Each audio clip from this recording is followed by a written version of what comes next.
el peor que nos da, sino 36 veces la diferencia entre el 10%, un crecimiento de la desigualdad abismal. Por otro lado, el endeudamiento, que no sé por qué ahí no se ve, pero tendría que estar ahí en un punto abajo.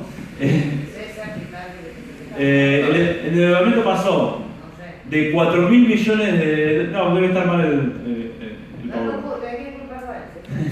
pasó de 4.000 millones de dólares el endeudamiento antes de la dictadura a el endeudamiento público, a 28.000 millones de dólares. Y al cierre del 2001 ya tenías una deuda de 82.000 millones de dólares. O sea que en ese año de neoliberalismo, donde a vos se te multiplicó la pobreza tremendamente, donde vos se te aumentó la desocupación, aumentó la desigualdad, te endeudaste, ¿no? 20 veces, de 4.000 a 80.000 millones de dólares. 20 veces. Y pagaste además mucho más en concepto de intereses y deuda, porque... Entonces, a eso también te sirve para demostrar que los argumentos de que si vos te endeudás y traes capital extranjero vas a crecer es una mentira absoluta. Porque Argentina, a su vez, en esos años donde hubo una fuerte inversión extranjera en Argentina, durante el neoliberalismo, no crecimos nada. Porque encima la inversión extranjera vino a invertir para comprar empresas, no para crear nuevas empresas. Entonces, digo, para entender que estos son argumentos y datos contundentes que la aplicación de este plan y de esa medida lo único que hizo fue endeudar enormemente el país, tener una tasa de crecimiento pobrísima, multiplicar la pobreza, multiplicar la desigualdad y multiplicar la desocupación. Esa fue la consecuencia. Hoy, este año, ya nos endeudamos como en 26.000 millones de dólares, ¿no? Los números, 22.000 la nación y 4.000 la provincia, 12.000 de los cuales millones de dólares son de los fondos buitres, del arreglo. Ahora, ¿nosotros vimos algo de esa plata? Está cayendo la economía al 4%. Está cayendo la inversión bruta fija, está cayendo también 5%. O sea, a pesar de que nos hiperendeudamos y que en poco tiempo ya nos endeudamos 26.000 millones de dólares, de deuda pública, además habría que agregar la privada, cae la economía, cae el consumo, cae. Porque ¿qué financia la deuda? Fuga. La deuda en Argentina está para cubrir déficit y financiar fuga.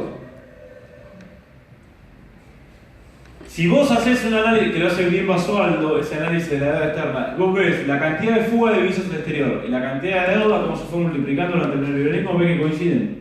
Habría que entender. ¿Por qué? Porque vos necesitas dólares para poder mandar dólares para afuera, porque no vas a mandar pesos que no valen nada. Si esos dólares no lo obtenés desde el comercio exterior, ¿de dónde lo tenés? Desde el endeudamiento. ¿Sí? Pasa el siguiente. Y con esta vamos, esta es la última. Sí.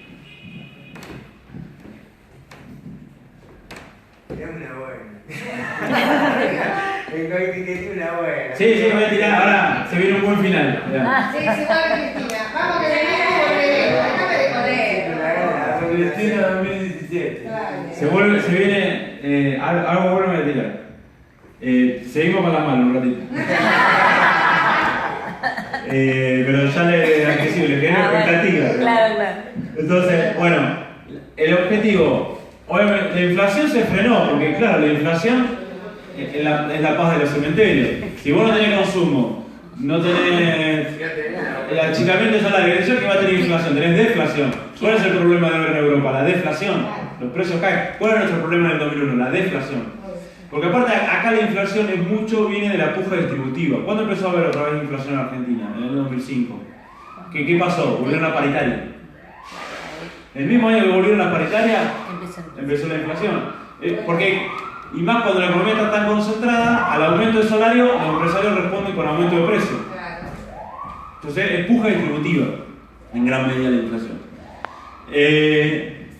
Entonces claro, cuando vos achatás el salario y disciplinás trabajo, claro, no tenés, como ahora se va a reducir probablemente la inflación. Y claro, porque le cayó el consumo 10%, el salario real se achicó casi 10% también. ¿Sí? Es la paz de los cementerios. Bien. Aumentó por otro lado, en esos años de neoliberalismo, la tasa de ganancia de capital, o sea que ahí ganaron enormemente. Y como acá en Argentina también sucedió, y ahora este año también, a pesar de que la economía decrece, el capital concentrado aumentó tremendamente su tasa de ganancia. Avisa cuando pones algo bueno porque va a volver, si no... Bueno, claro, que si no... Salió. Vení por... Tiene que venir por lo bueno. Cuando... El aumento de la desigualdad es feroz en el mundo, ¿no? El 1% más rico del mundo concentra el 50% de la riqueza. Es decir, lo que se te está hablando es una plutocracia global muy enriquecida y en términos de relativo una pobreza generalizada. Fracasó la reanimación del crecimiento, de hecho el crecimiento fue menor que en los años anteriores. Una de las excusas, ¿se acuerdan? Que era, bueno, va a haber más inversión, más crecimiento. La tasa de crecimiento económico fue mucho menor que la tasa de los años anteriores, por las políticas neoliberales. No aumentó la inversión productiva a pesar de la baja de los impuestos a los sectores más ricos. Por el contrario, bajó la inversión productiva. Porque aumenta la especulación. No cayó el peso del gasto en los países centrales, porque allá sí tienen que financiar a los desempleados fuertemente y eso lleva inversión social.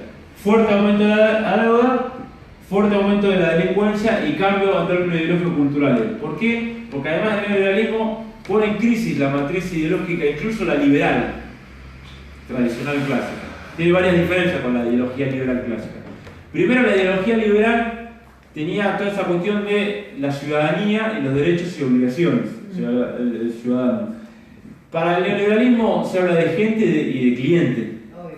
Si no, no hay más ciudadanos, ni siquiera derechos de obligaciones, ni participación política.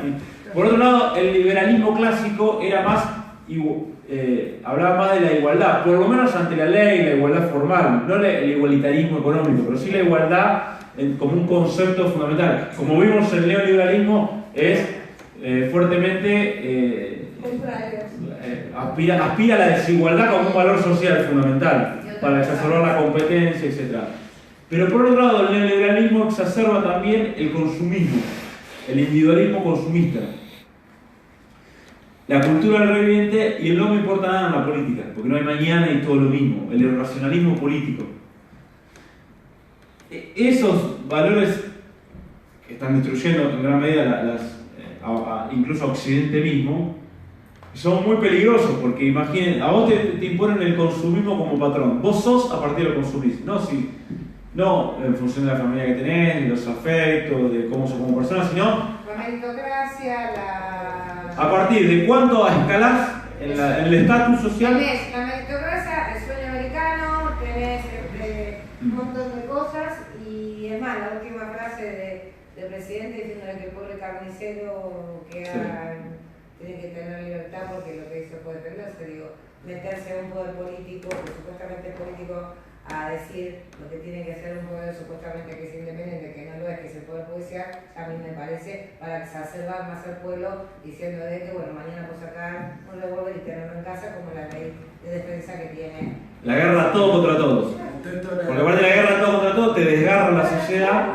Aparte habla de la parte, todo esto habla de la parte política, pero no habla de la parte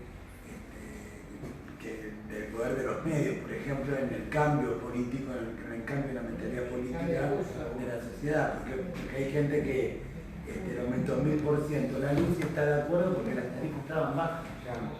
O sea, eso tiene que ver con un lavado de cabeza que hacen los medios de comunicación, con los noticieros, con los portadores.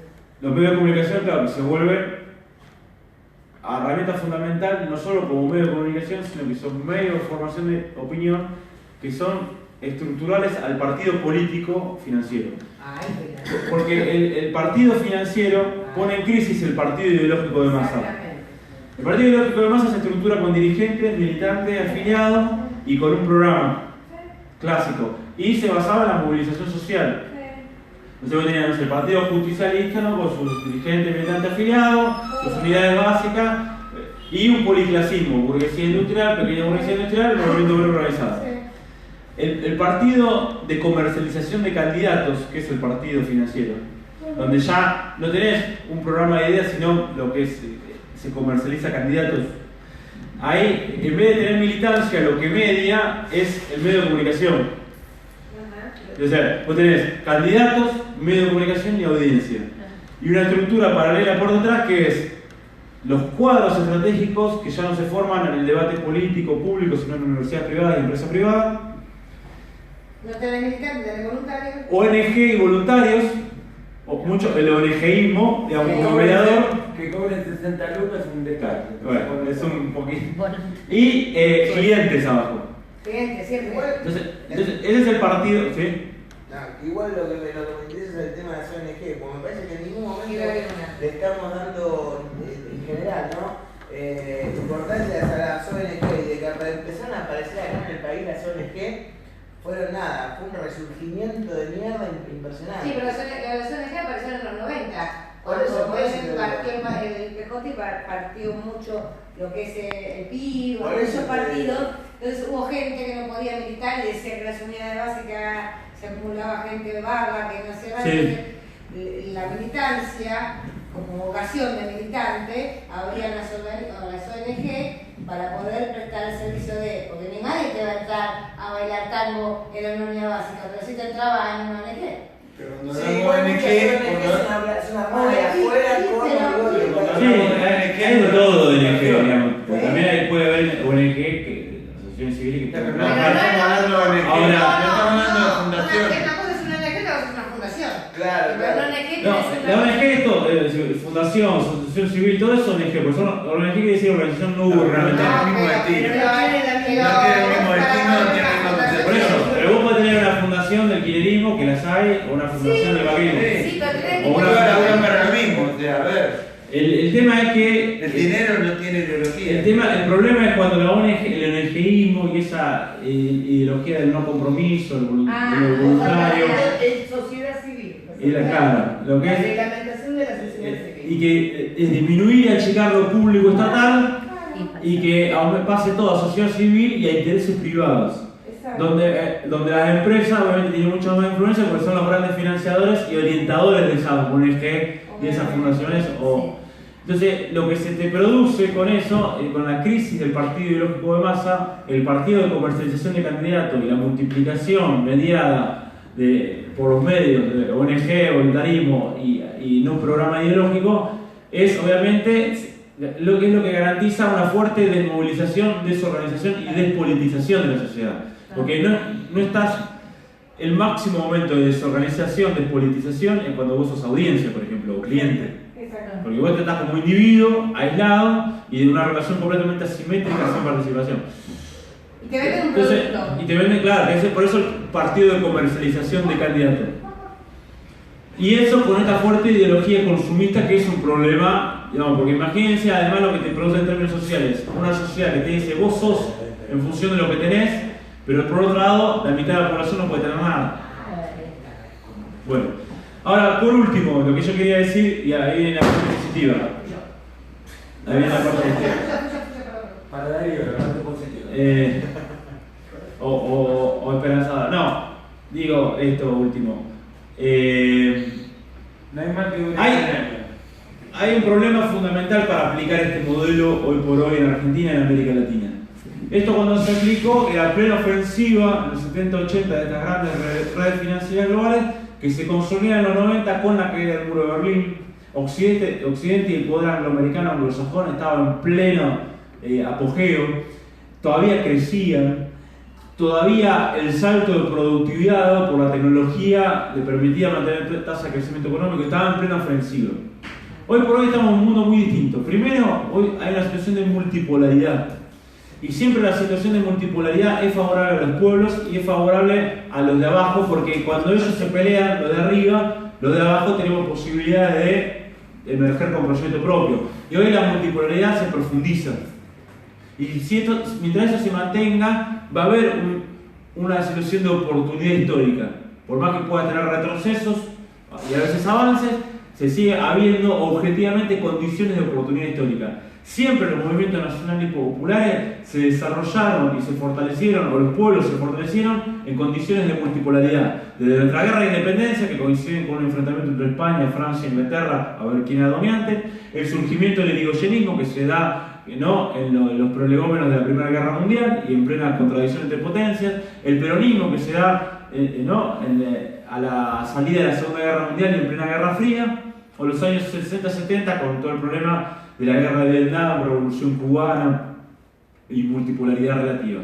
Entonces, esa situación de multipolaridad es favorable a nosotros y ello, Occidente está en crisis, no crece, tiene un problema con sus propias poblaciones que ya no legitiman ese modelo, tienen fuertes internas, muy fuertes internas. Entonces, eso es un indicio fundamental y positivo en el sentido que es muy difícil ya para ellos aplicar esto.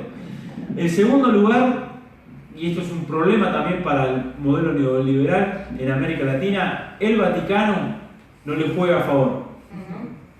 Sí, hoy por hoy, el Papa Francisco, o por lo menos esa línea dentro que sintetiza distintas líneas, que va desde los salesianos y los jesuitas y de la doctrina social de la Iglesia, pero también teología de la liberación, cristianismo colonial en el pueblo, o sea, hay líneas de izquierda y hay líneas más moderadas, todo eso es un bloque que es antineoliberal.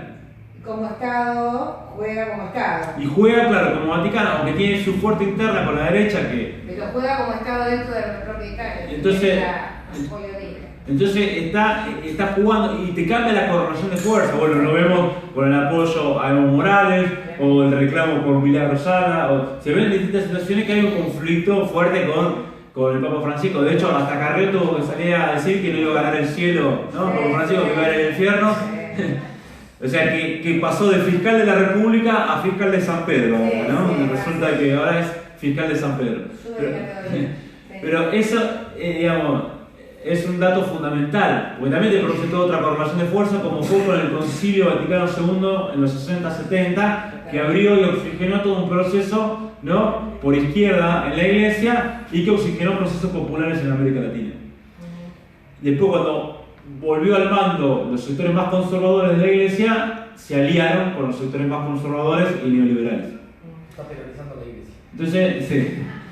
Eso es un dato de color, es un dato... Sí, para el 55 la iglesia se unió con la derecha y... Claro, en el 76 también, por eso. Hizo la bombardeo, en el 76, pero el 55 le hizo... Claro. El plumero del comunismo que no pasó. La iglesia. Por eso, pero vos tenés la línea derecha, o sea, tenés distintas líneas que empujan adentro. ¿Sí? Hoy la línea más conservadora está debilitada dentro de la iglesia y está esta. Y esta es favorable, o sea, o por lo menos antineoliberal. Por lo menos entonces vos tenés compartís un mismo enemigo. Y eso tiene mucha influencia en América Latina. Tiene un peso decisivo que complica mucho. Si es al revés, cuando vos tenés cierre de ciclo histórico y cierre de la oportunidad histórica, asumen los sectores conservadores de la Iglesia y se unen, ¿no?, como la dictadura del 76 y el 55, y desplazan a estas otras líneas más de la pastoral social o de teología de liberación. Y el tercer punto fundamental, y que creo que este colectivo que está acá presente es parte de ese proceso, hay un piso histórico de organización popular en Argentina mucho más elevado que lo que había en 2000, 2001, 2002. Vos podés ver el proceso de resistencia popular en Argentina, pero también en otros países de América Latina, aquellos que pudieron salir del neoliberalismo, por lo menos parcialmente. Vos ves que hay mucha organización popular. Acá se ve, ya el 27 de febrero, cuando hizo un primer paro ATE, se volvió un paro general casi. El 24 de marzo fue tremendamente masivo. El 12 de Comodoro Pi también muy masivo. La marcha del 29... 13 de abril. La marcha del 29 de abril del movimiento obrero organizado fue tremendamente masivo y reunió las 5 centrales sindicales. La marcha de la universidad, creo que fue el 15 de mayo, fue que yo participé, además porque estoy bastante involucrado con todo ese tema. Yo no veía una cosa así igual de cuando yo empecé a militar en el 2001, que fue contra el ajustazo de López Murphy, que fue contra la universidad, que achicó 2.000 millones en abril de 2001, ¿se acuerdan? Bueno, no hubo una marcha tan masiva. Ese día, ministro. Sí, nada, lo volaron. Y bueno, y el gran detonante fue esa masiva, muy masiva marcha de la universidad. Y y después de 15 años se volvió a ver una marcha así tan masiva. La de la CETEP. La de la CETEP, después que te De moviliza San Cayetano a Gozo, el 7 de agosto creo que fue. Es decir, está todo movilizado y resistiendo. Hay algo que dice García Linera, el vicepresidente de Bolivia, dice, cuando hay cierre del ciclo histórico los pueblos se entregan, dejan de pelear. Sí, igual la realidad es que mueva lo que muevas, estás, un poder muy grande, pero estás invisibilizado porque los medios no te lo pasan, Está bien. sacando los que están en la calle, los que estamos en la calle, hay Sí, mucha sí. gente que no se entera. No, obvio, ellos hacen lo suyo, pero el tema es que La gente no. hay pelea, hay resistencia. La supermasiva no le queda otra, con la Igual, masa general, aunque- bueno, todo el canal. Sí, pero ¿sabes lo que pasa? La grieta, la famosa grieta de la cara cada vez más grande. Yo me volvía con revolante en subte y los únicos locos que veníamos a la marcha éramos nosotros. Todos Y nos dicen la miraban verdad. todos diciendo, mirá estos negros vienen de la marcha. Pero, por ejemplo, el tarifazo Eso antes no pasaba. Claro, pero vos tenés en cuenta El la tarifazo se frenó. Subte es que va al Lugano, ¿no? El tarifazo se frenó, el ajuste se paró, por eso están manteniendo déficit fiscal, no pudieron aplicar el ajuste que querían, no O sea, pudieron aplicar el tarifazo que querían, no están pudiendo privatizar lo que quieren privatizar, O sea, no están pudiendo achicar el salario lo que querían achicar el salario. No está pidiendo aplicar el tarifazo como les gustaría. No se están manejando libremente, digo, la tienen. O sea, están ahí, hay una puja. Entonces, yo digo, a futuro, lo que para mí lo importante, primero eso, mantener, hay condiciones de oportunidad histórica, hay condiciones de pelea. La gran clave es cómo se pasa de esa resistencia a una nueva ofensiva, digamos, en el sentido de rearticular fuerza de masa en función de un programa. Hoy lo que nos está faltando es un programa. Hoy tenemos resistimos, pero no tenemos No eje nos deja respirar. para pelear para adelante. No nos deja respirar, no nos deja pensar. ¿Qué quiere? Bastante que todos los días tenemos que salir de Y esta es la parte positiva que conecte con el Entonces, sí, hay un gran piso. Esto es muy con muchas diferencias, ¿no? Pero es muy parecido a lo que pasó post 55, que es, si bien gana el gobierno, obviamente a partir del golpe de Estado, los sectores liberales conservadores no logran desarticular gran parte de las conquistas populares, sociales y gran parte del estado de bienestar en Argentina hasta el 76. Recién ahí, porque no había un empate de fuerzas en Argentina, en términos orgánicos. Había un empate de fuerzas. Hoy estamos en una situación de empate de fuerzas también, ¿no? Lo que pasa es que lo que te cambia en términos tácticos, o sea, en términos estratégicos estamos en empate de fuerzas, pero en términos tácticos, la iniciativa ahora la tiene el bloque financiero. Sí, Sí, vos perdiste como pueblo la iniciativa. sí. Ahora, lo que hay que recuperar otra vez la iniciativa, digamos, y para eso necesitamos empezar también a articular resistencia ya con un contenido más programático, y por eso es tan importante la formación, porque hay que desarticular los ejes y los argumentos que pretenden legitimar el programa neoliberal, pero por otro lado hay que legitimar y pensar ejes propios. Y cosas que no se pudieron resolver en la etapa anterior y que nos llevaron a un cuello de botella que en gran medida es parte de por qué se perdió.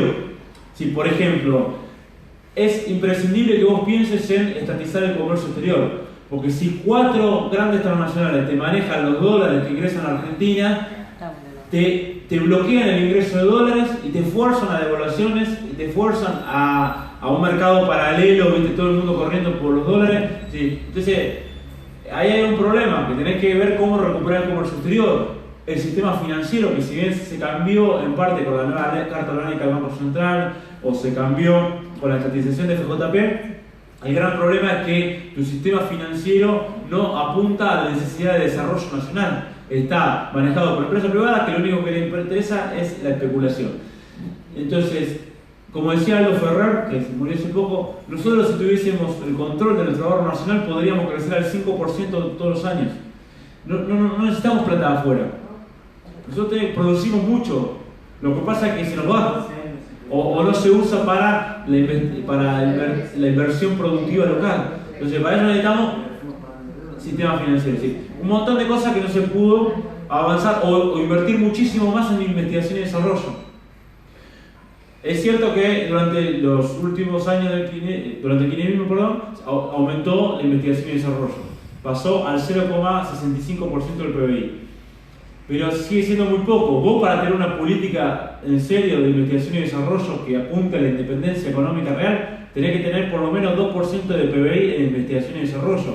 multiplicar el sistema científico nacional para producir valor agregado, para producir, digamos, empresas estratégicas que nos den independencia económica, que nos permitan producir nuevamente industria. Entonces, para sacar matrícula de los inventos, las cosas que se hacen. Patente. Patente. Exactamente. Sí. No, pero se entendió la idea. Pero eso necesitamos nosotros, digamos, repensar para decir, bueno, ¿qué no se resolvió antes? ¿Qué quedó en el camino? ¿Qué, por no profundizar, terminamos retrocediendo? Porque a veces no te da la fuerza, no es porque no se quiere, o sea, a veces es una cuestión de puja. No fue tan fácil. Entonces, ¿y qué es lo que, de alguna manera sí? Porque nosotros de esa forma tenemos que ofrecerle a la gente como propuesta alternativa. Porque en la resistencia vos nada más le decís al otro, bueno, vení y aguantemos. Pero si vos ya tenés una idea para adelante, le decís, no solo vení y aguantemos, le decís, vamos a frenar el neoliberalismo, pero además tenemos con qué recuperar la iniciativa, con qué planificar otro tipo de sociedad y Estado. Entonces, creo que en esa transición estamos. Este año va a ser un año de... Tenemos que cambiar el discurso comunicacional, porque el tema ese para nosotros fue fundamental. Desde la 125 en adelante, no supimos decirle a la gente cómo son las cosas. Y ese factor que de vuelta es el poder comunicacional que te da vuelta, que siempre tiene el micrófono y tiene la última palabra en la radio, en la televisión, lo que fuese. Ese es el tema que tenemos nosotros, ¿no? Tenemos que tener, no sé si la última palabra, pero ser claros, precisos, concretos en las decisiones que tenemos que tener. Porque ellos en esa nos ganan de mano, siempre. Siempre. Y para eso necesitamos y sin contenido. mucha formación. Sin contenido con tres speech, eslogan. Sí. Necesitamos mucha formación y además necesitamos multiplicar la militancia en los frentes de donde están las mayorías. Gremios, universidades. Porque ¿cómo desarticularse el poder mediático? ¿Cómo se desarticula? Porque ellos tienen un tremendo poder mediático. Rompiendo los televisores, quemando los diarios. Con un militante por cada casa. O sea, ¿cómo desarticulás el poder mediático? Con mucha militancia abajo, porque ahí son débiles ellos. Yo me acuerdo cuando fue el debate de la ley de medios, que se multiplicaron los foros por todos lados. Iban los gerentes de los medios de comunicación a los foros, eso. En el programa de televisión todo bien, pero cuando iban a los foros eran lamentables. No les se caía. En la audiencia del Colorado de la ley no sabe qué hacer. Entonces, donde se multiplica la militancia. Entonces yo lo que cierro con esta idea, ¿no? Que hay una situación, hay un cierre del ciclo político, pero no un cierre del ciclo histórico. Hay condiciones para recuperar un ciclo político ascendente nuevamente, de ascendente en términos populares, y tiene que haber para eso un enorme esfuerzo militante para frenar el neoliberalismo, para seguir manteniendo esta situación de empate hegemónico y tratar de recuperar la iniciativa para desempatar a favor de los sectores populares.